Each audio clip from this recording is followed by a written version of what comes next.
What's up, guys? Welcome back to the channel. I'm Mike. And I'm John. And we're the DIY Topic Guys. On this channel, we do 3 topics for 3 minutes each. That way you guys can get in, get the news, and get on with your day. Sometimes we talk about good stuff. Sometimes we talk about stuff that we personally like.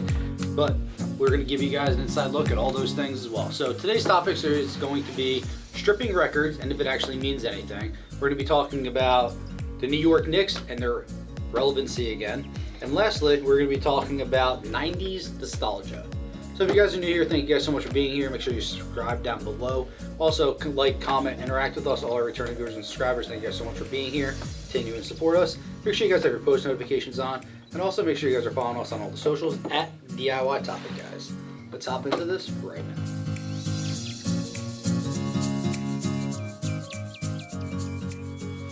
All right, John. First topic. We are talking about stripping records. Not strippers. Not strippers of record. Stripping records of people who have done something of prominence, and some guy in a suit with a fat beer belly decides that you are no longer worthy of what you have done. Me minus the suit. Yeah, it's across the board since people have started to complain about things. I mean, to answer your question, does it really matter? Does it make the record any less meaningful? I guess it kind of comes with another asterisk next to that to say, depending on what they're stripped for, you know, if they're stripping for the juice, because then maybe not, you know. I mean, they still got to put the work in, right? Yeah. So a couple ones of note that recently kind of started this. Darius Geis, he has been removed of his LSU records because of sexual assault allegations. Allegations, though. So because he sexually assaulted someone or whatever, does that make the record go away? Does that make his athletic talent any less impressive? No, all it does is no. distances LSU from the person who did it. They don't. LSU is going to keep him there. They're just not going to publicly say, like, look what a great job he did. And be like, well, you know, he still fucking crushed the record. It doesn't make sense to me. Like, it's just a, look what we did. We washed our hands of it. How can I appease you, sir? Yeah. What can I do to make you feel warm and cuddly inside? Because we don't actually care. Yeah, whatever he did, okay, great. The guy still had the records. The records remain. Yeah. You could say he's a piece of crap. Fine. Doesn't matter. Records are still there. There's tons of athletes that are complete dog shit people. Doesn't mean anything about them not being athletic and amazing at the sports they play. Most are dog shit people. They are made not dog shit people because of the fact that they have that sport Athletic that ability. made them. Dude, how many people, this is going to sound, oh my God, I try to make it not sound like racist, but everything's racist now, but like, you know, how many people have been pulled out of the ghetto because of their athletic prowess? And then, LeBron James right there. But you could name a million, like Mexican boxers across the board, like boxers as a whole across the board. Mike Tyson. Yeah. Like he had nothing in the ghetto, had no family, no like. Yeah. So a couple other people that got stripped of trophies or records. We had Reggie Bush got stripped of his Heisman as he gave away his Heisman trophy back to the NCAA. He raised up his Lombardi trophy because he just won a Super Bowl. Like, let's be real here, guys. The guy won it. You're going to take it away because he took money? Yeah. Again, does not make the record go away. No, that money didn't make him any less or more fast. Jim Thorpe, 1912 gold medalist, he had his record stripped because he took money for being a professional baseball player. I mean, he got paid to play. Right. Yes. And Lance Armstrong being a juicehead. Well, of course. So, shifting gears into the world of relevancy that is the New York Knickerbockers and returning to glory, the promised land. Very thrilled about this. I'm a big basketball fan, mostly because of LeBron James. I love him. But the Knicks have been extremely hard to watch, and LeBron has honestly been the only reason why I've continued to watch basketball. But watching this season and watching the Knicks come back and be the 4 seed right now, so they have not made the playoffs for ever. Yeah, as long as I can remember. I'm not a huge basketball fan, but for as long as I can remember, haven't been great. Yeah, not good. So they have not. So after the 2000 to 2001 season, the Knicks had 9 consecutive losing seasons between 2001 and 2002 and 2009 to 2010. Yeah, good stats right there. Yes. The Knicks made the postseason in the next 3 seasons, but declined to their worst ever record. Lost 65 games in 2014 and 15, and in the most recent season, they went 21 and 45. Are they the worst in the league? They were not the worst in the league last year. How is that even possible? They were very when you read close to stats being like the that. worst. How is that like? Yeah, very bad, but not the worst. So growing up, the golden age for me. I mean, you might not be a basketball fan, but I could rattle off some names, and you're going to know them. I'll probably know them. Yeah, I bet you I will. Patrick Ewing, Yep. John Starks, Charles Oakley, Allen Houston, Latrell Sprewell. These were the golden age of It's true. the For New a York not Knicks. fan knowing if every one of those names. Yeah. So like it's like does that if that doesn't tell you something, I don't know what does.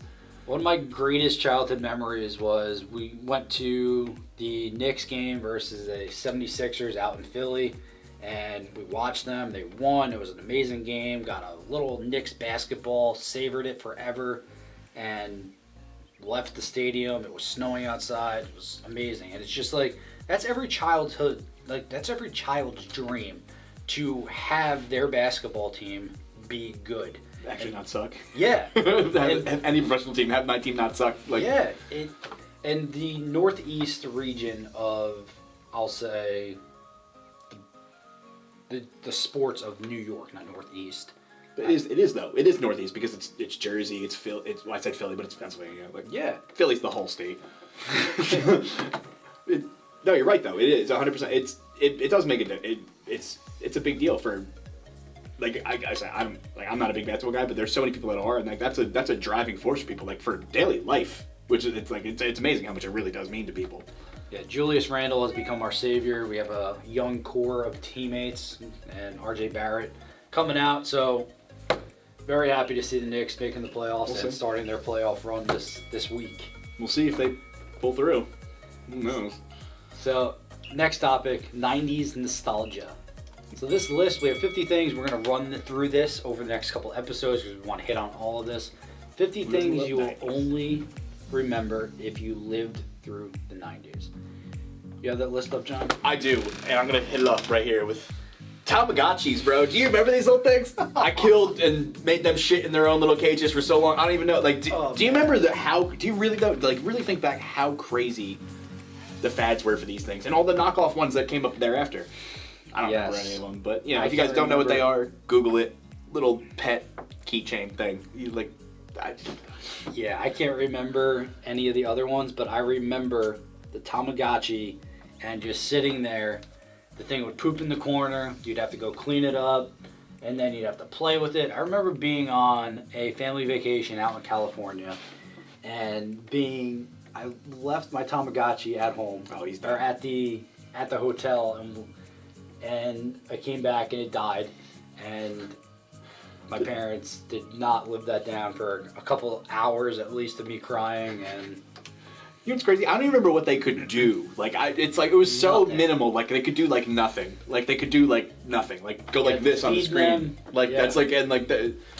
Yeah, you had to feed them. You had to bathe them and make them happy and alive and. Yeah. Yeah, it's crazy how far we've come. And now teenagers just get real kids because. Yeah. That's what happens. So. Well, I'll tell you one thing that teenagers nowadays definitely won't ever hear is the AOL dial-up song. Just the dial-up sound in general, like dude, just for like 5 minutes straight, and then we'd be, "You've got mail." That's how it would come in. And that was like the spawn of the internet. You guys have no idea. Most of you don't. The most depressing thing when you finally got through all of that and not hearing. You didn't know you got mail. It's like, I used to sign up for like spam stuff just so I could log in. Let me get this. Let me get this. You got mail. Let me hear it. I'm important. I've got mail. You got mail. It really. Remember like the discs they would send out?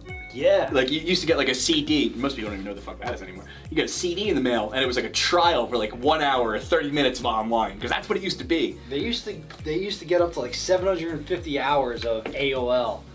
And all the versions and everything, and then you see the little guy running. You have those 3 pictures, and you see the guy running, and then like sometimes you get caught on one of them. What about being on AOL, America Online, and having your mom pick up the phone, Jack, get off! Come on, I'm making a phone call! I'm trying to download a song, Mom. Trying to download a song in Napster. It's gonna take 3 hours for one song. Oh man, this list is going to take a very long time to Way get through, longer. but we are going to get through it. We'll go into a little overview at least at this next one. Go ahead. High C, not just High C, but Ecto Cooler. Do you remember this? Do you remember Ecto Cooler? The mascot of Ecto Cooler. Is that? It's fucking Slimer, wasn't it? Yeah. From that fucking little- Ghostbusters. Slimer, the green dude, right? Slimer. Glob thing. Slimer, right? Yeah. That's his name. Yeah. Yeah. I don't know if that was his name, but Wasn't his name? Was his name? I don't know. definitely. Loved it. It was amazing. They still sell it now. Well, it's old ones now. You can buy it online. So the article actually says your parents may not have let you drink soda, but you're pretty good at convincing them that the High C toxic slime colored Ecto Cooler was practically a health food. It was a fruit flavor after all. Oh man. Yeah. So we only went through 3 of these. We got It's gonna take a little longer. 7 more of these. So maybe it'll be in the next few videos. Who knows? Maybe something will go quicker. I don't know. But that is going to do it for today's episode, guys. Thanks a lot for checking us out. To recap, we talked about 3 different things here. We talked about stripping records from athletes because of many different causes. Does it really affect them? Does it take away their achievements? Who knows? We talked about the New York Knicks and how they're finally starting to rise back up to, well, maybe not the top, but they're starting to rise up to at least the ranks again. 4 seed. And we're talking about 90s nostalgia, although we didn't get very far on our list. Who doesn't love the 90s? Probably a lot of you millennial kids don't know because you don't understand, but we'll continue to go on it. Maybe we'll get more than 3 next time. Thanks a lot again for checking us out. If you haven't yet, please subscribe down below, comment, like, all that stuff. Ring that bell for post notifications because you do not want to miss any more amazing topics like these. If you have any other ideas for new topics that we should do, punch those in down below as well. That's going to do it for today's episode. We are the DIY Topic Guys. We'll see you next time.